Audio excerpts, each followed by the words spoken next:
What's up, YouTubers? This is your boy Big Metroid Fan 12 coming to you with another video game review. And in this review, we're going to talk about the game The Legend of Spyro Dawn of the Dragon, which was released on the PlayStation 2, PlayStation 3, Nintendo Wii, Nintendo DS, and the Xbox 360 by Activision and Sierra Entertainment. Now, the plot of the game is that the Dark Master has taken over the world and pretty much spreading darkness when that happened. Now, Spyro ended up finding out pretty much what happened and everything. Now, and has to defeat the Dark Master and everything. Not only that, he's pretty much forced to team up with his old nemesis Cinder and everything to make that happen, as far as defeating the Dark Master and everything. Now, you can play The Legend of Spyro Dawn of the Dragon in either single player or two player co op and everything. In the single player mode, you can pretty much switch between Spyro and Cinder like anytime during gameplay and stuff like that. But in the two player co op, player one, of course, controls Spyro, while the second player controls Cinder and everything. Now, in the game, Spyro and Cinder has both regular attacks and special attacks and stuff like that.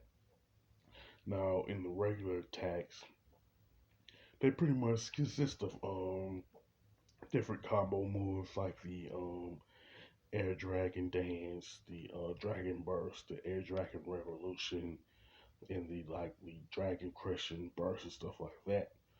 But right, Spyro and Cinder have their own like separate special move called elements and stuff like that. Now, Spyro's element moves pretty much consist of like fire, ice, electricity, earth, and stuff like that. Now, each of Spyro's elemental special moves pretty much like have two moves under each of them. For example, like Ice has his ice moves have two separate moves. Fire, same thing, stuff like that. So all of them have like two separate moves. And the same thing with Cinder's elemental attacks, but her moves consist of like fear, poison, um, wind, stuff like that, plus shadow. Now, like Spiral's deck, her elemental attacks consists of two attacks also and everything. That with with the attacks, these elemental attacks for both Spyro and Cinder, you can pretty much press two separate buttons for those attacks to happen. You know what I'm saying? Plus, you get like a whole a boatload of combos from like say doing each of the elemental moves like at least two or three times and stuff like that. And not only that, you will pretty much find three different three types of crystals: red crystals, green crystals, and blue crystals. Now, you can pretty much find them like anywhere throughout the game. You know what I'm saying? There's not like a lack of crystals that you like won't find. You know what I'm saying? There's a lot. Now, one thing about the red crystals is that when you find them and get them, they'll restore the health of Spyro and Cinder. With the green crystals, they will pretty much restore the element meter up for Spyro and Cinder, stuff like that.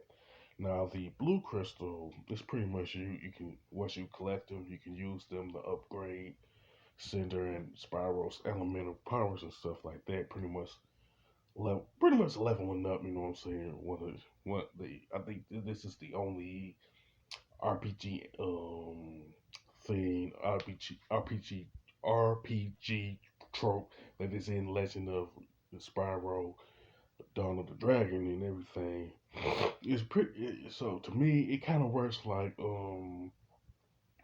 God of War where you can use the um the the blue crystals to upgrade the special powers and stuff like that. Now another thing that you can get are like armor for Spiral and Cinder. And the thing about it is that each piece of armor is custom made for either Spiral or Cinder, and you'll find them at each in a specific spot in the game and stuff like that. And and there's three categories which are like helmet, tail, and braces, and there's three specific pieces in each category, stuff like that. Now, one thing about Legend of Spyro Dawn of the Dragon, there are like save points, something similar to like the games like Metroid and other games like that, where you have to find them to save your progress and stuff like that. And one thing about the Legend of Spyro Dawn of the Dragon, that if you pause it, and there's this one part where you can change it between the one player mode and two player co-op mode, and that can be done like any time that you pause it. You know what I'm saying? So you can, if somebody wants to play with you, you can switch it to two player co-op in a drop of a hat. You know. Now the graphics and design for the Legend of Spyro Dawn of the Dragon are pretty good, and it has some pretty nice color palettes, especially with the summer, especially like when the sun is out, you really see the colors and all that. And with the controls and gameplay, it has a pretty good combat system, and I really like the solving and stuff like that. It's pretty puzzle solving is pretty easy, and I do like the fact that you use the elemental powers for Cinder and Spiral stuff like that throughout the course of the game.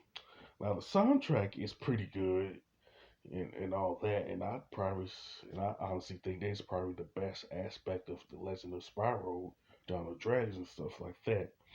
Now there is a couple of gripes that I have with um with the game. First one is connected to the fact that Spyro and Cinder are chained together. You know what I'm saying? And that can be problematic if you're trying to get to come to one platform to another, or you're trying to swing to a particular platform and stuff like that. It can be problematic at times, you know. Plus, another thing is that if you're looking for a specific character, it might take you some time to actually find where they are because of the fact that there's no in-game hub to give you a general idea of where they are. You know what I'm saying? So I wish that would have been put in the game so you won't have to like waste a whole bunch of time if you happen to play this game for the first time and stuff like that. But despite of those two gripes, The Legend of Spyro Dawn of the Dragon is a pretty good game and stuff like that. And I would recommend this game to gamers from a general standpoint, especially gamers who are fans of the Spyro franchise stuff like that.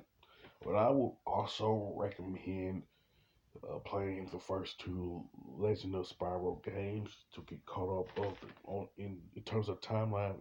You want to get caught up with the timeline of the Legend of Spyro trilogy by playing the first two games and stuff. You know what I'm saying?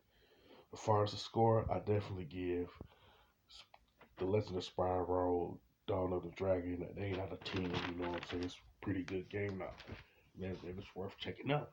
You know, with that being said, you can pretty much you can pretty much sound off about the Legend of Spyro Dawn of the Dragon in the comment section of the video, whether you like it, you can mention whether or not it's your favorite game in the Spyro franchise or your favorite game in the trilogy and stuff like that. And if you like this video, don't hesitate to click the thumbs up button. Don't forget to subscribe and hit that bell notification button. This is your boy Big Metro Fan 12 signing off.